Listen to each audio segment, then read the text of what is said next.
Welcome to Let's Be Perfectly Queer, a queer podcast creating space to talk about all things queer. My name is Archie. And I'm Katie. And we are your hosts. And we are back for part 2. We are. I think we needed to have a bit of a break. I think it was getting too hot in here.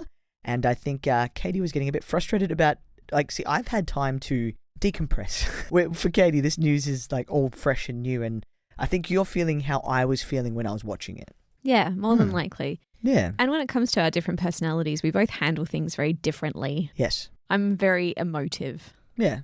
And you are good at, I don't want to say decompartmentalizing things, but you're good at taking a step back and not letting your emotions get the better of you. Whereas I wear my emotions on my sleeve. Yeah. Well, I used to. And then I realized I wasn't getting anywhere doing that. So I needed to work out a different method that worked for me. And then you started testosterone. Yeah. So obviously, because this is part 2, we're recording it in the same day, but so we don't really have news. We're going to get straight into it. How do you think about that? I wanted to create the illusion that we're just we could lie. Nah, I don't want to lie to anyone. But we're not going to lie to our listeners. We're just going to do a part 1 and a part 2. We needed to have a quick break, have some water, get some aircon in us, and then start part 2 because it was going a bit longer than we thought. Yeah, definitely. So where we left off was there is legal action happening with those transgender personalities whose images were used without their permission in this documentary. So if you didn't listen to the last episode, please go back and listen. But basically, we've been talking about the Channel 7 Detransitioning Spotlight segment. Well, it was 7 News. So 7news.com and their Spotlight segment on detransitioning and about all the misinformation and the myths and the lies that were shared throughout the segment that was claimed to be the most controversial segment of the year. Mm. And like we've said in the previous episode, it's kind of piggybacking off the whole transgender debate in America specifically and in other countries. And yeah, it's not a great segment. So if you are LGBTQIA plus or an ally, you may find the segment distressing. So don't listen to that. Just listen to us critique the hell out of it. And yeah. We'll unpack it for you. We'll do the hard yards so you don't have to put your emotional trauma. I remember when I did watch it, I couldn't watch it fully. I had to be doing stuff in the background because I was getting so frustrated at the start of it. I had to keep myself distracted so that I wasn't getting irrationally mad about a segment that was full of lies. But yeah. Also, what do you think their aim was? Their aim was to look, if you're looking at 7 News or if you're looking at any kind of media outlet, they want to get views. That's what it was. They knew that the transgender debate was huge in America and it still continues to be huge, and they wanted to jump on that bandwagon and say, oh, it's happening here in Australia too. But the fact that they couldn't find people to support it, I'm going to keep going on about that as well. Isn't it sad that they're using a community to, in essence, get views for? They're treating them as if they're second-rate citizens, that they're clowns just to get reviews. Views, not reviews. Get reviews. They are capitalising on a marginalised group in Australia. What a good way of putting it. Yeah, and it's not great. But yeah, so with if you weren't aware, they did use images and videos of transgender personalities on social media. And they obviously had to use images of happy transgender and non-binary individuals because they couldn't find enough people to interview to get their one-sided opinion across. So throughout, they did put in excerpts from TikTok and from YouTube and that kind of stuff, and to tell their side of the story. There was also a Liberal Party representative, David Limbrick, who said no child should be socially transitioning to school without parental consent. Well, they're not. So no child should be socially transitioning in school without parental consent. Oh, socially transitioning. What are your thoughts on that? What the fuck? So what are your thoughts? Do you think that kids should be... No, my thoughts were what the fuck. Oh, okay. Yeah. That was literally my thought for that. Yeah. No, I don't think that... How to put this?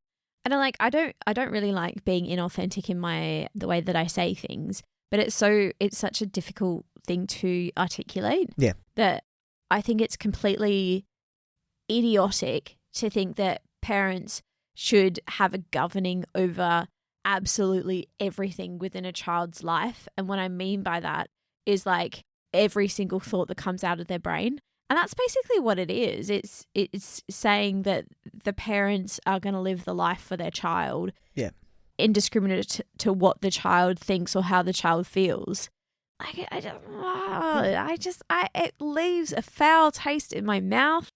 I'm just dude, you do not... What if someone did that to you? But also the thing is, they obviously can't be safe at home. And if they can't be safe at school, where can they be safe? And why does it matter? It doesn't matter. Who's this hurting? Nobody. I thought it was really frustrating that parents should have a say. What about if they have a super homophobic or transphobic family life and they just can't be authentic ever? You don't know what kind of trauma that has on a child. Like, you just don't. And the mental health and the stuff that they're going to go through. And yeah, it's just like, school's supposed to be inclusive for all. But if you're going to make the fact that if you're socially transitioning, you need parental permission, is that inclusive? But it's socially Socially, you're just transitioning. saying, hey, I'm going by this and these are my pronouns. That's it. There's no actual medical intervention whatsoever. So what's the issue with that? I don't understand it. I do not understand if... I'm not sure if they don't understand what they're talking about. I have no idea. I'm just not getting it. And I don't think that's the option because I am getting it.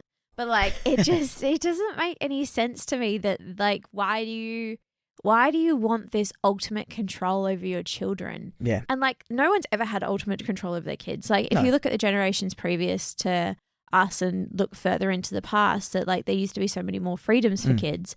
And like, why are we wanting to helicopter parent every single fucking facet of like their child's lives? Yeah, just like, let them. You've got your own fucking life. Just guide them and let them work out. Just show them the ropes, give them the tools they need, but don't control them. And because you're gonna turn them into what you want them to be, not what they want to be. You literally don't understand how they feel, right? Like, in the same way that no one can feel how you're feeling. And, and it means when you grow up, you're probably not going to have a great relationship with your parents. You're not going to be as close. You're going to emancipate yourself. Yeah. Yeah. And furthermore, this segment didn't contain any relevant information, such as the study which shows that 98% of people who undergo trans healthcare have no regrets, which is way above the usual average for other healthcare. Which is a truthful statistic. In the segment as well, it said that things like puberty blockers are irreversible, which is incorrect. No. And that trans healthcare is lacking in resources with sometimes tragic consequences. Wait, so saying that there's not enough like resources to show that about transitioning and that there's no... Well, somehow I agree with them in one way. I agree with the fact that there needs to be more resources out there for both information for people who are wanting to transition, families who are wanting to transition. There are resources out there, but without it being more well publicized that being trans is a thing in a positive light, then it just needs to be more resources anyway. And as well as people who are doing trans conforming surgeries and having psychiatrists who understand trans issues. Like, resources is great. Yeah, and then the only pro-trans person mentioned, as I mentioned in the previous episode, was Ian Hickey, a professor of psychiatry at the University of Sydney. Mm-hmm. He got a total of 5 minutes of the 50-minute piece. He was the token balance, I'm going to put balance in quotation marks, due to his advocacy for transgender healthcare, but he had 5 minutes out of a 50-minute piece. And I find it interesting because they actually have chosen a really good resource in him in the fact that if he is specifically a psychiatrist, he works in Sydney, which is also very relevant, seeing as we're talking about this from an Australian perspective. Yes. And thirdly, he works at the it's like the Brain and Mind Centre in Sydney. So he's working with children and he's working with people who are trans. So therefore, he actually is involved in this. He's probably the most knowledgeable person on this topic out of everyone and got 5 minutes. How is that balance? Yeah, I don't 5 minutes of a 50-minute piece. I don't understand because I think that they had some like a pediatrician in there as well who was suspended. Who was suspended, who had more airtime. Yeah, she got a lot of airtime. So she was a psychiatrist, like a child psychiatrist. Yeah, ridiculous. So they focused on 3 detransitioners and then they focused on these parents, the transphobic parents, which really had no sense. They just put them in there. They're not detransitioners. Their child hadn't even transitioned. Yeah. So it didn't really make sense to put them in there besides helping fight their argument. So there was 3 people. One was from Perth, one was from Melbourne, and one was from... America. With the person from Perth, I think they had other base traumas. This is my assumption. Just because they are a detransitioner, they had 2 brothers and was jealous about the freedom they had compared to them, which shows more about a parenting thing. So the boys got to get away with a lot more because they were born female. They had to do more around the house and that kind of stuff. That's more of a... Just sounds like shitty parents. Yeah. Says puberty blockers destroy people and that it destroys their bones and their sex drive. Oh, it doesn't. Yeah. So they kept focusing on this person from Perth. And this person from Perth sounded quite knowledgeable, but all the stuff they were saying that had nothing to back it up, but they kept going back to this person about their own opinions. There was nothing to back up what they were saying. They also said that puberty is a human right and said they were sick. Here's one thing that makes absolutely no sense. They said they had a constant erection of the female organ. You can't get an erection of the female organ. There are things that happen around there, but you can't. But not a constant. That was just very frustrating. Everything they were saying, I was just like, that's not true. What do you want about? But it's just like a lot of the stuff it just made no sense. There are so many different factors to that I'm like, I feel like they are very metaphoric about their descriptions. So they definitely look like a drama kid. That's the best way to put them. Okay. If for those who don't want to go watch it, so they were very theatrical in the way they express things and they describe things. So for me, they were definitely dramatizing the aspects of transitioning. There was also another person, and they were from Melbourne. And do you mind saying a trigger warning? So we're just quickly going to have a trigger warning for sexual assault. So if you find this triggering, please just skip ahead a couple of minutes and we will put it in the show notes when it's an appropriate time for you to cut back into the episode, because if you are suffering from this or if you do find this triggering, we will have support services in the show notes underneath. Yeah, so with this person, I found them quite intriguing because the fact is I like to read body language. I think it comes from like just over analysing things as a kid and how people talk and that kind of stuff. So this person from Melbourne said they had physical and emotional scars because of their decision, because they did have top surgery. And Liam Butler was like, oh, but they're brave. They're going to show us their scars and the trauma that it's caused. And so they took their shirt off and they did have the top surgery scars, but they made it a lot more dramatized than it had to be. And now seeing that, I am so much more scared to go out in public because now people know what top surgery scars look like. Oh. But also, like, why did they need to They didn't show need to. that? Like, if you've seen a double mastectomy, it's the same kind of scars. It does make me scared to go like to somewhere like a public pool. I'm not going to take my shirt off in a public pool now because if I'm going to go into a change room, I could get attacked. Yeah. It's just like they did not need to show that, and they're like they over dramatize it. This person's so brave, they're going to show us the scars and that kind of stuff. It's like for people who don't have transgender people in their lives, they're going to see that and they're going to automatically think. But also the top surgery scars are very similar to someone who has gynecomastia. But also, like, the scars that they're referring to are psychological scars, but they're showing physical scars. So I feel for this person because you can see they have a lot of undealt with trauma, and they should probably be seeking professional help to help them get through that. So they were sexually assaulted, so they felt that they didn't want to be a woman anymore, and they'd be safer in a male identity. So that's why they felt the need to transition. So at 16 and 17, they were looking for a sense of belonging. And they definitely have a lot of other mental health issues that they need to deal with. And at 18, they were living as a man. Said they got diagnosed by a doctor and started testosterone, no problem, which is not correct. And especially at 18, you can't go down the informed consent route because you need to show that you've had psychiatric evaluation to know the different consequences and the different thing that's going to happen. Because I know I'm going to refer back to when I saw a psychiatrist. I had to go through several... Do you mind saying that again, but saying side effects instead of consequences? Oh, that's what they say. Oh, okay. Yeah, the social consequence. I can say side effects, but that's what the psychiatrist referred to when they were saying, like, do you know the consequences that could happen from transitioning and the different effects on your life? But that's what they said. Again, like, words are so important. When I went to my psychiatrist, she said, you need to write me an essay about the positives and the negatives and the consequences of starting hormones. No one says consequences.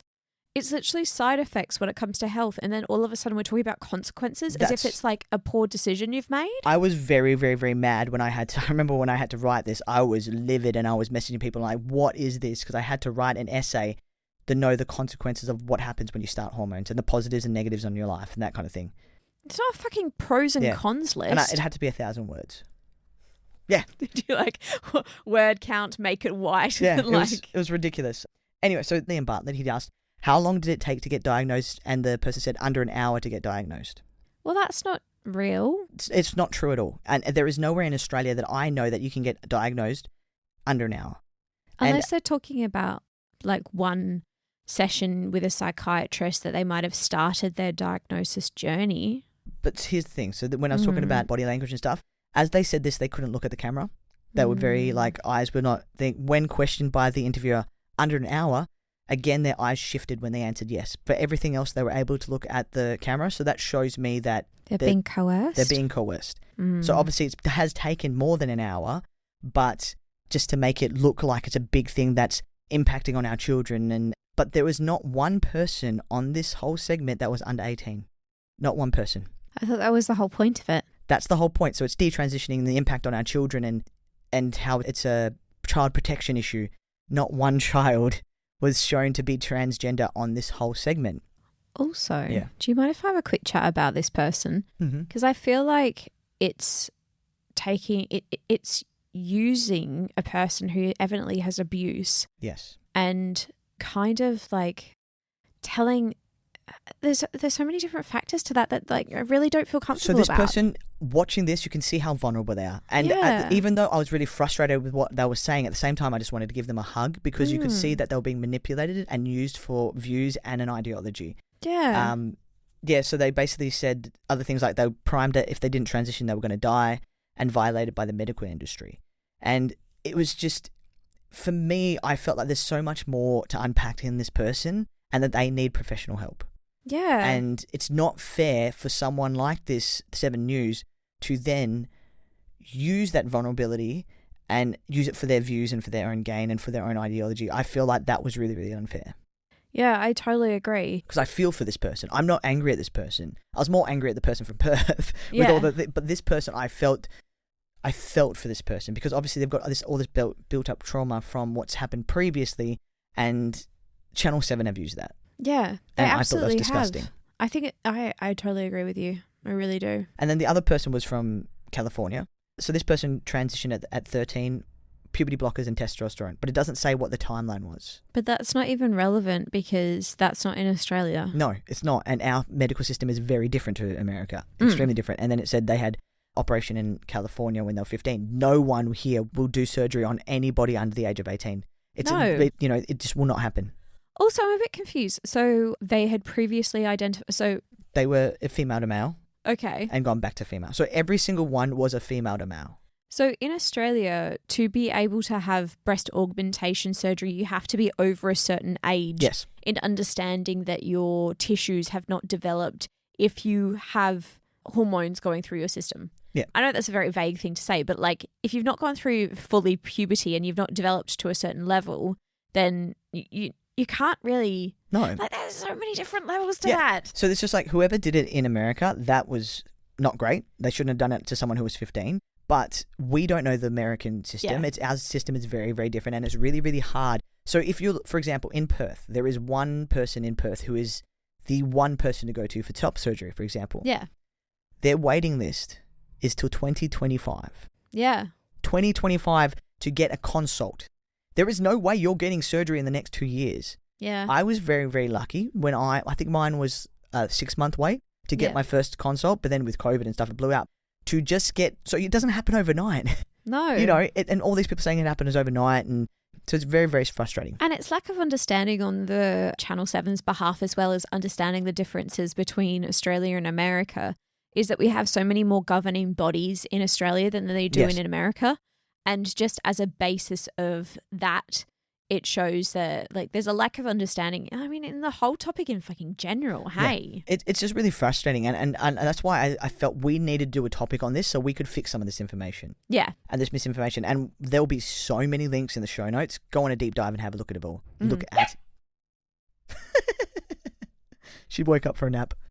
So it's just some information on trans healthcare in Australia. Children in Australia can be prescribed puberty blockers to halt the onset of puberty and under medical supervision. Yeah, it's not going to happen by a social worker. No. And they can go on to be treated with hormone replacement therapy down the track. It's not going to happen straight away. And surgical procedures for people under 18 are extremely rare. They just don't happen. Basically, no statistics to back up that it happens that often under 18. Like very, very rare circumstances. Yeah, absolutely. And in those kind of circumstances, it would have to be done by a pediatrician if it was younger. Yes. Yeah. It's just all wrong. It's all wrong. It's just all wrong. A recently released study from the University of Michigan, published in the journal JAMA Surgery, looked into 235 patients who had undergone a gender-affirming mastectomy over the last 30 years. They found that the median satisfaction rate amongst those patients was 5 out of 5. Oh, great. Out of 235. And that not a single patient in the study regretted their decision to change gender. So 100% satisfaction rate, and they were satisfied to 100% level. Right. And the fact that this segment was saying that there was so much regret with detransitioning and it's a pandemic basically, and This study says otherwise. This study completely says otherwise. And the study centered around a single medical provider, so obviously different ones will be different, and researchers say the next step will be to look at satisfaction rates across multiple providers. 235 people with a 5 out of 5 satisfaction rate, that's pretty awesome. And if you're looking at when you could actually transition, Yes. and like how many years ago gender conforming surgeries actually started in Australia specifically, and how, and I say readily accessible with like a caveat to they haven't been readily accessible. That if you're looking at the statistics anyway, that's bloody brilliant. Right. So, and then previous studies have also shown that the level of regret is extremely low. Unlike what this segment is saying, that it's high, that thousands of kids are transitioning and regretting it. Obviously, we didn't see not one kid in this whole segment, firstly. And these are adults who are transitioning. The ones that they did talk to online were adults. One of the largest studies into transgender levels of regret was the US Transgender Survey that took place in 2015. It included 27,715 adults. Whoa. And they asked if patients had ever, even if only temporarily, detransitioned. All right. And they're saying detransition rates are out of control. That's what this segment's saying, basically. Rates of detransition were higher in transgender women, being 11%. Still only 11% of transgender women. And the ones who were all in the segment were all transgender men who had gone back to reverting to female. And would you like to take a stab at the percentage? What do you think the regret rate is? Of transgender men in America? Yeah. Of that 27,000? Percentage-wise, what do you reckon? I would say 2.5%. 4%. Okay. 4%. It wasn't because they didn't want to transition or they regretted transitioning. That wasn't the most common reason for detransitioning. The most common reasons cited were pressures from a parent, 36%. Transitioning was too hard, 33%. Too much harassment or discrimination, 31%. And trouble getting a job, 29%. So it wasn't because they aren't transgender or they've just decided that it's too hard or the pressures or the discrimination, they can't get a job. So there was other reason, not regret.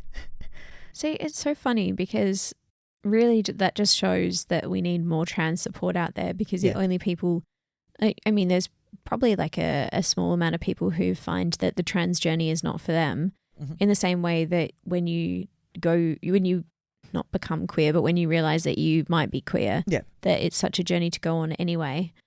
But yeah, like, gosh, that's just sad. There's a famous transgender personality on Instagram. I think his name's Pink Manta Rays by his username. And he put up a stat that said it was like 3% of all transgender people regret transitioning. Yeah? It's probably the smallest. Smallest.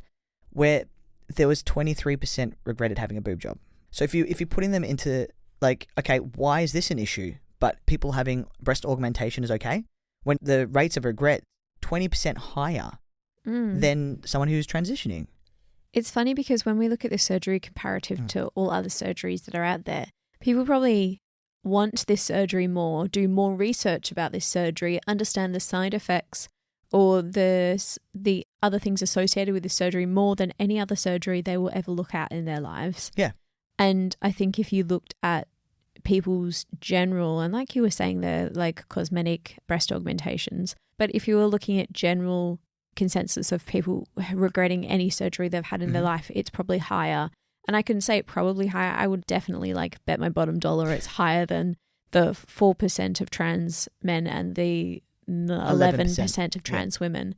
And that is a really good study there. Like 27,000 people have been interviewed on this and like gotten data from that. That's a good what do they call it, group? Control group. 27,000 is good control group. I don't think control group is. I can't remember what it's called. Yeah. But also, like you mentioned, the question was, have you thought about detransitioning at any period of time? Doesn't mean they have. It's not meaning they have. No. Everyone has fleeting thoughts about stuff. Yes. And it's a very good question as well, because it gathers data on like, oh, do we think about these kind of things? And because if they hadn't asked that question specifically, I'm sure it would have been a negligible amount and people wouldn't have believed it. Yes, because it'd been so small and minute. And, it's just, And they said that it could be a lot less if you looked at the full population of different countries and the different support you get and that kind of stuff. And for you, so far, listening to part 1 and part 2, you, Katie, not everybody else, you're listening as well. It's like, this thing to the audience? What for you stands out the most about this Channel 7 segment? What for you is the most, what stands out the most for you? I think the thing that stands out most for me is not actually anything about trans people or detransitioning. I think what stands out most for me is that Channel 7, or that media, and I'm going to branch this out to general, that media companies have more of a vested interest in money, which we've always known about, Yes. that there is a complete disregard for human rights or for the safety of some people, because that's what it comes down to right now, is them saying these kind of things to the trans community. Like you've said now, that you're going to be apprehensive about showing your chest, your scars. That It was very expensive too. I want to show out my designer chest, but I'm going to be a lot more wary. Absolutely. The psychological effects that this has, like if you're looking at the consequences and the pros and cons of this segment, is that the harms that it has to our society vastly outweigh the positives that it has to anything. Yeah. And I think the only positive that it would have had would be the amount of money that Channel 7 would be getting. That's literally it. They're using, like we said before, they're capitalizing on a marginalised community for views and for money. And the fact they still haven't taken it down.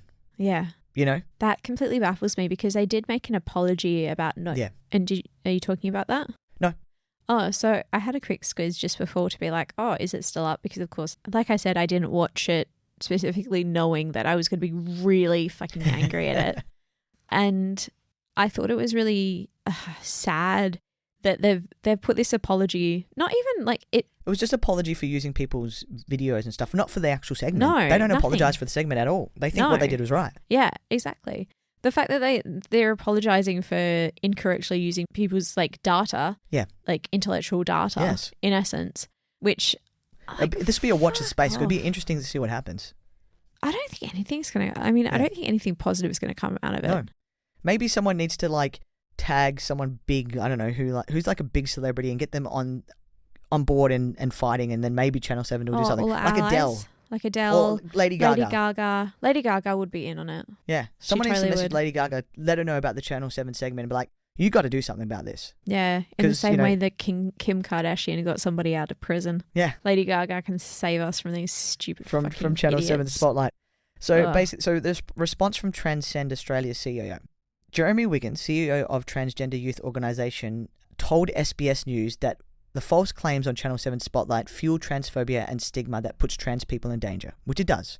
Damn straight, Wiggins. The fact that it's like Chief Wiggins. The fact that there's already been increased discrimination towards transgender people, and the amount of transphobic comments that I've seen on social media since this has come out is increased. And these are from Australian news networks and that kind of thing. And just on general posts, like the amount of transphobia and homophobia that I've seen just so far in the last week, from Crown Perth putting up a Pride thing and from other organisations putting up Pride, and the amount of hate that it's getting is the most that I've seen in a very long time. And the media should realise doing this kind of stuff has an impact, because it brings out these people who've had these kind of thoughts and like, oh, let's attack, other people think the same as me, and, power and numbers and that kind of stuff. And it's just sad. And then people still wonder why we have Pride. Have a look at the comments. If you just have a look at the comments, just have a look at the Crown Perth. They put up their profile picture and the amount of hate that they've got. There is a reason why we still have Pride. Until we are treated exactly the same as everyone else and have the same safety and same access to everything, we're going to have to be proud in a group that we feel safe. Keep on fighting just for these general rights of not being discriminated. That's exactly it. So Jeremy Wiggins, they were actually contacted by the producer of Channel 7 Spotlight. Oh, really? I'm intrigued. And you can hear the full conversation over on 7am podcast. So 7am is SBS podcast, okay? And it was actually quite interesting, because I was driving the way to work. I'm like, ooh, I'm going to listen to this. It's quite interesting. Do you know what I find really interesting just to that? Yes. That it wasn't on fucking Channel 7, Of course it wouldn't be. It was on SBS. SBS, Yes. I fucking love them. Yes. But like, it wasn't on Channel 7. No, because Channel 7 wouldn't do it. They were asked if they regretted their decision, and they said they absolutely do not. Okay, so they were contacted by a producer who was looking for people to jump on. The producer then apparently, according to Jeremy, challenged them again, saying, "Are you sure you did not regret it, even a little bit?" And he goes on to say, like, obviously they're just only trying to find people who've regretted it. So they're not actually looking at people who would be in support of it. And so they're trying to push an idea, and they were basically saying from that, they weren't going to jump on, okay? Because obviously they wanted a specific story, and they were going to get a specific story no matter what, and they were going to use people's in their story and in a way that's going to suit them. I'm interested to see how many transgender individuals were actually contacted. I would be really intrigued. I wouldn't contact it because I'm not important enough, but I'd be actually interested to see how many people they contacted who went against their story, so they couldn't actually include them in the segment. Jeremy says it seems like they were looking for particular individuals to manufacture their side and their story, not the transgender story, not the transgender journey, or not the what's happening in Australia and the actual facts, but the misinformation and their side of the story. No, that's exactly what we said. Yeah. Yeah. And they agreed. So research shows access to gender-affirming care is associated with lower rates of depression and suicidality among trans and non-binary youth. Yep. Jeremy goes on to say it spreads disinformation so that people who don't know any better are misled by the lies. And that's the problem. People who don't know any better, or people who don't have the same access to information, or who have transgender people in their lives, are going to believe this. And it's going to just fuel the lies and the hatred. He later goes on to say it drives fear and stigma and shame about being trans and creates poor health outcomes and a more unsafe environment for trans people. Like, it doesn't take two brain cells to realise that this was a poorly produced segment. Yes. It's in the words of the irritating Donald Trump, it's fake news. Like, there's every single facet for it is incorrect. See, the problem is, though, people who are going to watch this are either going to be transgender and LGBTQIA plus people, or people who want someone to say yes, who they have this ideology and they have these ideas, and they say, yes, I knew I was right. Look at this. Everything that I've been saying is true. Yeah. That's the kind of audience it's for. It's not for a general Australian population. It is for people who are transphobic or homophobic and want someone to back up their views, and for the LGBTQIA plus community to get very, very angry. Those are the two audiences that it's for. What really, it's not for us. It's not for the LGBT community, but we're going to watch it because it has something to do with us. But it's mainly for those people, those Australians who want someone to back up their very warped ideas of what being transgender is and what being transgender in Australia is. And the fact they had to use someone from America, obviously it's not what being transgender in Australia is either. So, yeah. Yeah, goodness me. So how important is it to consider the impact of media representation on the mental health and safety of trans individuals, especially in light of Jeremy Wiggins' comments? What do you think? I think what it does is it just highlights how media representation isn't congruent with anything that's happening in the world. I think that's the only thing that it really highlights, is that the news, which used to be the town crier telling people what was actually happening, has turned into this is my opinion on something and not backed up by anything important.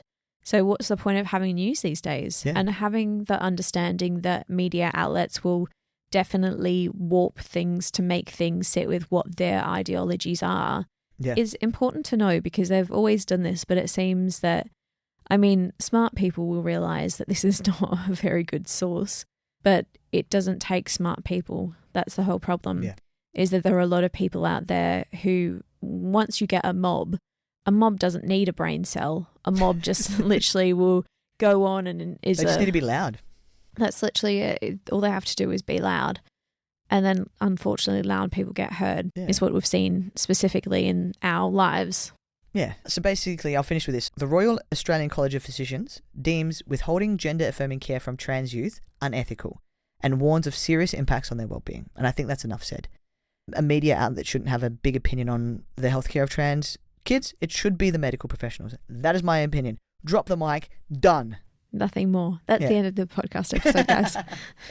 So yeah, that's been part 1 and part 2, because part 1, there wasn't enough to just go over in one episode. I would have had to cut a lot out and not share a lot of the stuff, because I originally wasn't going to share the 3 different people, but I felt like they told a big part of the story. I think it does. And I think, again, like, you need to understand how detrimental it is on every single facet of it, because it's not just the topics that they're talking about, it's the people's lives that they're discussing. And granted, like, I actually feel really sorry that they chose these trans people to highlight, and that they have vilified them in a way against the community. Yeah. Which I definitely, I just feel sorry for them. I feel sorry for the fact that they feel this way. I feel sorry for especially the individual that did receive the abuse that like it makes me sad. It makes me Yeah. really... And that person is going through a lot, and now their whole life is on show for anybody to see. And before this, though, I didn't even know this segment actually existed, this spotlight segment. So, you know, it's obviously for a specific audience. I will never watch it. I had honestly. to watch it because I wanted to see what the big deal was about. And Oh, no, Yeah. I just mean like Spotlight in general. oh, yeah. So yeah. Now that I know it's just like complete lies, what's the point? Make sure, you know, that you're looking after your queer friends. And it is Pride Month, so make sure that you're going out to events and showing your support. And Yeah, and Pride's not just for people who are queer, it's for our allies as well. Exactly. So get out there. There's a lot of fun things to do. Yeah, so that's been the detransitioning. Part 2 of Detransitioning. Yes, so Debunking the myths of Channel 7. yeah, basically. So let us know what you think in the comments, and let us know if you liked the episode, if you'd like to hear more like this. What did you agree with us? What did you disagree? Have you seen the segment? Do you not know what we're talking about whatsoever? Do you need some therapy post that? And thanks for listening. Yes. And don't forget to follow us on all the different platforms. Yes. On Spotify, on Apple Podcasts. It helps us get out there to On other Good people. Pods as well. And on Good Pods as Yeah. well. It just helps us get out there to more people, and we do get a lot of messages saying that we have helped people. So by having a wider reach, I like to think that we're helping more people out there. Yeah. Oh, that's nice. That's a little bit nice. It is a little bit nice, isn't it? Rate, review, and subscribe if you liked listening to this, and if you'd like to hear more. Yeah. We're just like those people who are chilling in your lounge room and hanging out, or on a walk or run or whatever. Yeah. Look after Anyway. yourselves. Well, until next time, I hope that we have been Perfectly queer.